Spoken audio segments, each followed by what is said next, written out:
Hey guys, really quickly before we start the video and everything like that, I just wanted to let you guys know that some of the things that I said in the video are no longer accurate. So, after I initially did my lines and everything like that, I wanted to get a little bit more of footage for Chris Redfield.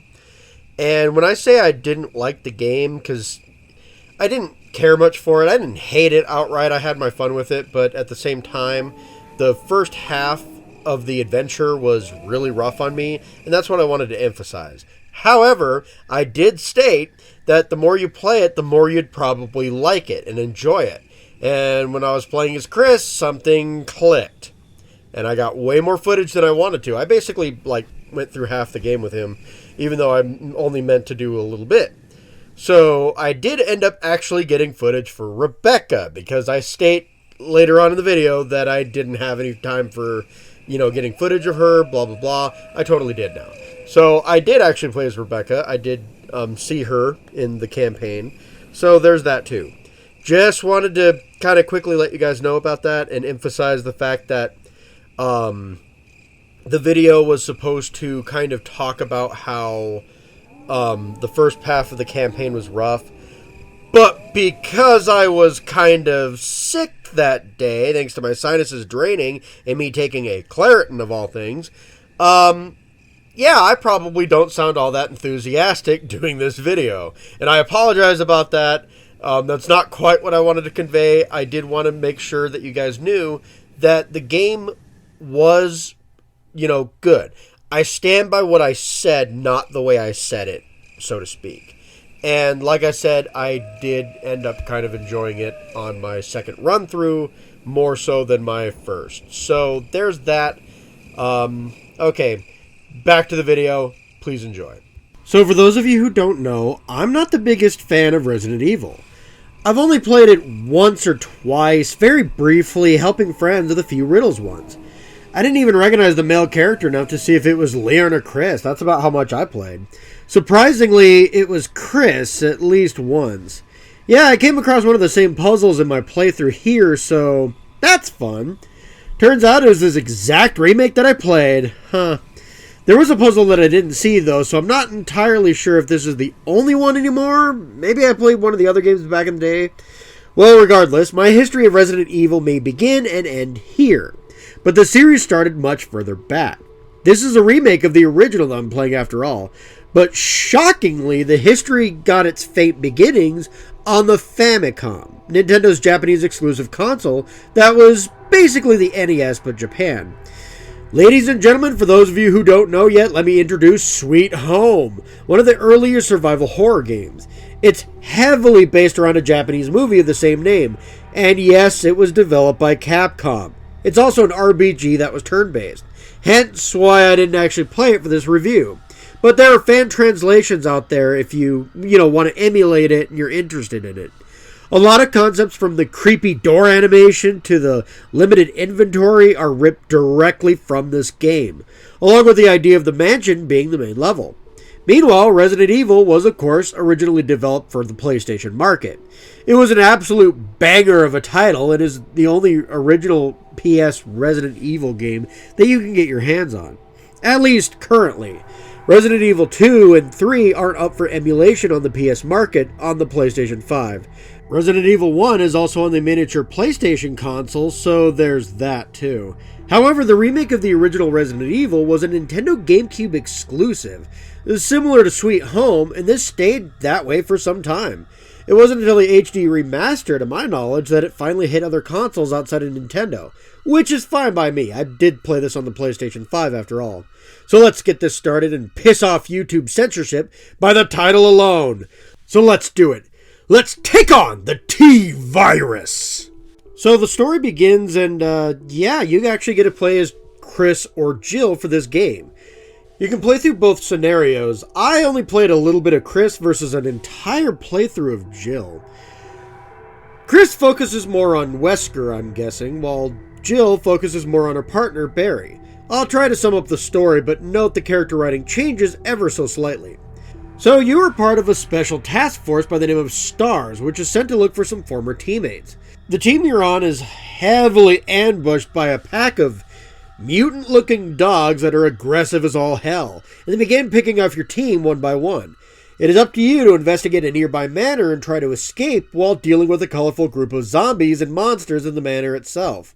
You inevitably learn that the big pharma company known as Umbrella had the place built and that the house is a front for an underground laboratories. You slowly try to help the other star members as they slowly get murdered, and after killing enough monsters, you end up in an underground lab yourself. Stars actually has a traitor, Albert Wesker, but you won't technically know this until the end of the game, and then it basically points it out to you entirely. This raises conflict with Jill as she wonders if her partner Barry is the traitor. He kind of is, but only because Umbrella is threatening his family. The entire point of this is to wipe stars out with the genetically altered viral weapon, sending the spiders, dogs, zombies, and other monsters after them. In the remake, you also get Lisa Trevor occasionally, and she is turned into a bulletproof monster herself that wears her mother's face. Poor girl. Either way, there is also multiple endings as well depending on your actions, which I saved Barry despite not trusting him. It is recommended to play through both Chris and Jill, but despite me not hating my experience, I ended up not caring for the game overall. Oops. Still the writing isn't the issue. I think the writing is good enough, there are some flaws and some campy moments, but overall I think the writing was perfectly suitable for this game. One thing that might have contributed to me not liking this game, though, is the game's atmosphere. Not that it's not great. It just happened to stress me out a time or two. I wouldn't call anything scary offhand, though. Zombies, giant spiders, snakes. Yeah, this game plays off old tropes and phobias for sure. But it wasn't that. The game's gameplay and level design mixes perfectly with the atmosphere. This game is tense, at least on your first playthrough. Despite playing with a guide, because, I sucked at the game still stressed me out horribly. The music, the sounds, the design of the mansion perfectly blended well with this too. The game stressed me out on an atmosphere alone, along with some other issues. The monster designs, while predictable, all work well enough too. Lisa Trevor and the Tyrant at the end of the game being the sole exceptions. These two were designed incredibly well, with some Leatherface inspirations for Lisa, and Tyrant just being the bigger, deadlier zombie, which kept the design simple, but changed it enough to look bigger and nastier. The Chimeras, which are larger bug-like creatures, and the Hunters, all had interesting designs as well, so it isn't a completely standard trope, Besides, movie tropes aren't always bad. Kept the horror simple after all, which since this type of survival horror was somewhat new, this is probably for the best. At least it was new on the PlayStation Classic. Umbrella's first experiments being, based on creatures brings somewhat realism to the series as well, because later on this series will not take itself seriously. Simple is sometimes better, I just wish it wasn't as predictable. Still, the monsters and designs worked wonderfully well, adding to the tension that is this gloomy mansion, and subtly pushing me to stop playing every so often. But that's still considered good because it's a horror game. Now, Jill and Chris do play differently. Chris is stronger with, better weapon utility, while Jill can carry more and gets this badass grenade launcher later on in the game. In Chris's story, you can also play as Rebecca every so often, adding a third playable character to the group. I didn't get far enough to do that. I mostly played as Jill, and that is to lessen the biggest issue I had with the game, the limited inventory. Oh, I get why this is a thing, don't get me wrong, it can make things very tense for sure, given the remake gives you plenty of ammo and healing items. The issue is, if I grab an ammo clip that I didn't need at that moment, I can't drop it to my knowledge. This has me running around to safe rooms just to drop off items into boxes. This can get kind of annoying. What's that? You found a key?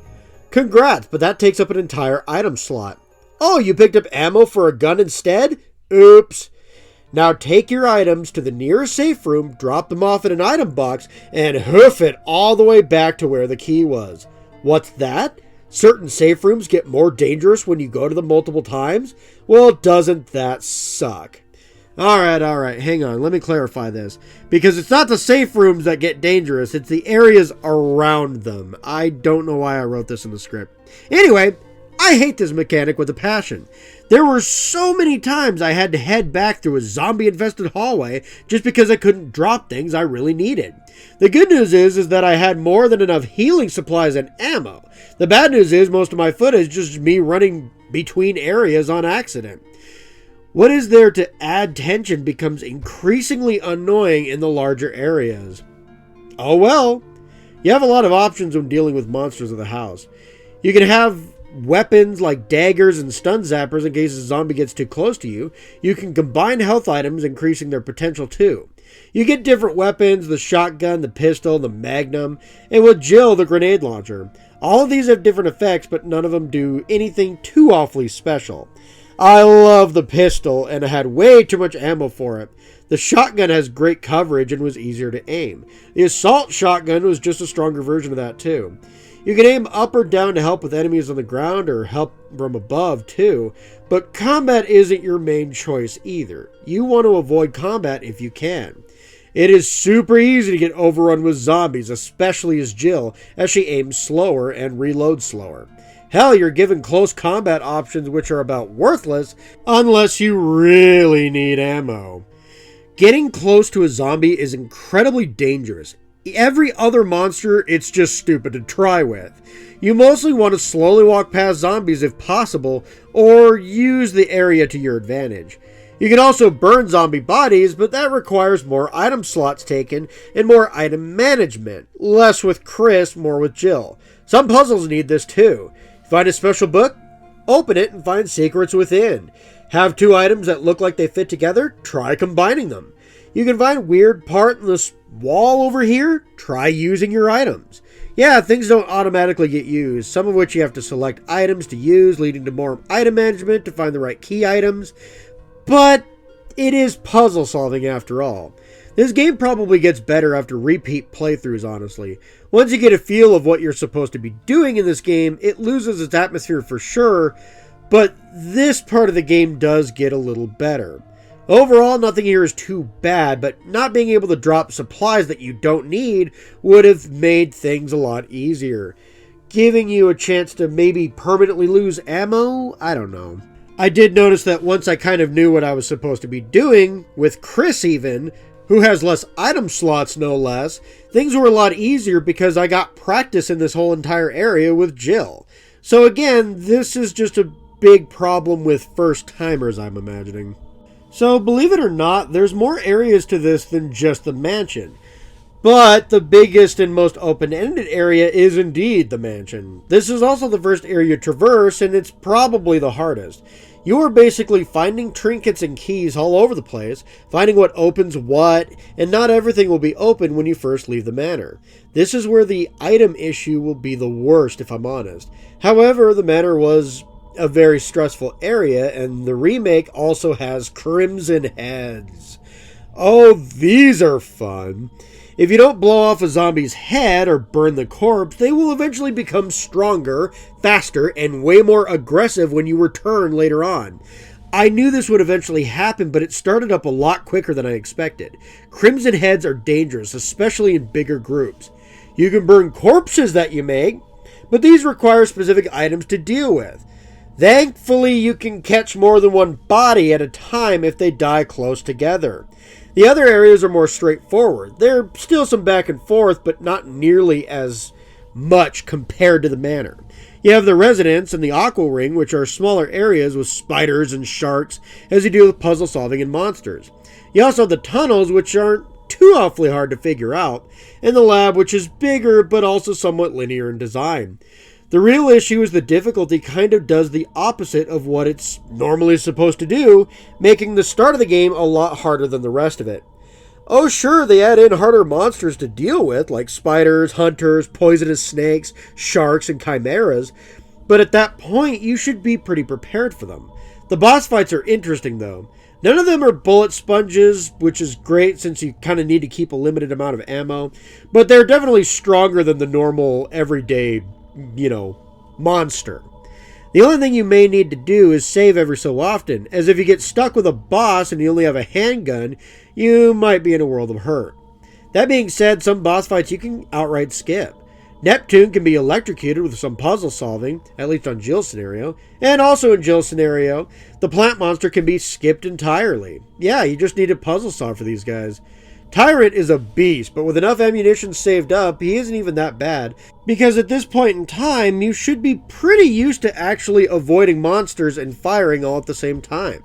I'd say the second encounter with Yawn is probably the most difficult, as there really isn't a lot of buildup to go into the room he's in, so you might not even be prepared for that, but he still isn't terribly difficult. The only boss fight that was a bit of a letdown was Lisa Trevor.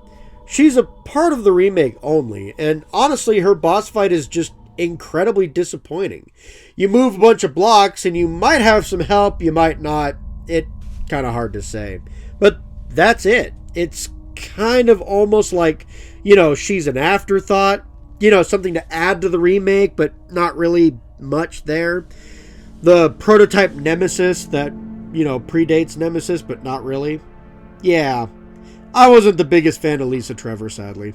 So, despite the fact that there's a decent amount of secrets in the game, I didn't really unlock a whole lot of them. The more you beat the game, the more costumes and modes you can get. I didn't do a lot of these, but basically you can get modes with invisible enemies, a mode with a grenade-toting zombie, and a mode in which item boxes aren't linked. You can also unlock some new weapons as well if you speedrun the game. These are cool for sure, but nothing I need to get right away. Maybe in a future Let's Play, I could see myself returning and trying to unlock and play some of these one day, but I'm a bit salty at the moment. Luckily, you can explore the manor and find hidden ammo and health as well, so exploration is definitely worth it in-game as well. Look, I didn't make it a big secret, but let's just be frank here, I did not enjoy my first half of my playthrough with Jill. This is why I really didn't finish Chris's scenario. I pushed through and enjoyed the second half a lot more, and after learning the manor layout, yeah, playing as Chris was indeed more fun. However, as a beginner to the series, this wasn't a great start to all these things considered. However, I'd be stupid to look at this game as a whole and try and say that it's bad. In fact, I'd say that the game is great, all things considered. The atmosphere and the writing, in my opinion, are fantastic. The secrets can keep you busy for a while and reward you for 100% completing the game. The gameplay and level design is mostly solid too. The biggest issues is the difficulty. It starts really hard at first and lessens as you get more items and get more used to the mechanics. And the limited inventory issues make backtracking trips way more abundant, especially during your first playthrough. Doesn't help that some areas in the game punishes you for backtracking more and more, at the start of the game no less. Oops! This dragged my experience down a bit, but the more you play, the easier it would be to be able to sideline these issues. This will make your first experience with this game rough, possibly because the remake was mostly made for people who played the original, maybe? I'm not sure. Regardless, the game gets a solid 8 out of 10. I do recommend it if you like horror and survival management. This game is great, but rough in the beginning. Stick with it. But that's all the time I have to talk about Resident Evil. I'll be covering the second game at some point, but I'm pretty booked up at the moment. Crash Bandicoot 2 and Mario Month, as well as my Let's Plays. Yeah, I'm a pretty busy guy lately, but I'll try to be back as soon as I can. Until then, like, subscribe, comment, and take care, my minions.